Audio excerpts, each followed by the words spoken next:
Hello guys, good afternoon guys. Dito tayo ngayon sa airport na Lagindingan. Pabalik tayo ng Manila. Ayan. Ang luwag pala dito sa airport. Ayan po. Lagindingan po. Napakaluwag ng airport guys.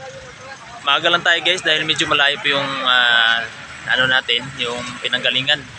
Kaya maaga tayo nakarating dito.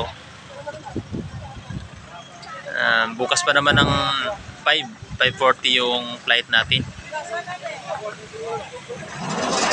Kaso na masyado tayo napaaga. Kaya dito lang muna tayo magtambay-tambay sa airport.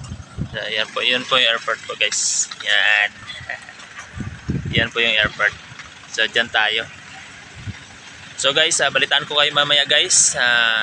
By the way, don't forget to subscribe, like, share, and comment to my YouTube channel, Rick Vlogs TV, para po lagi po updated.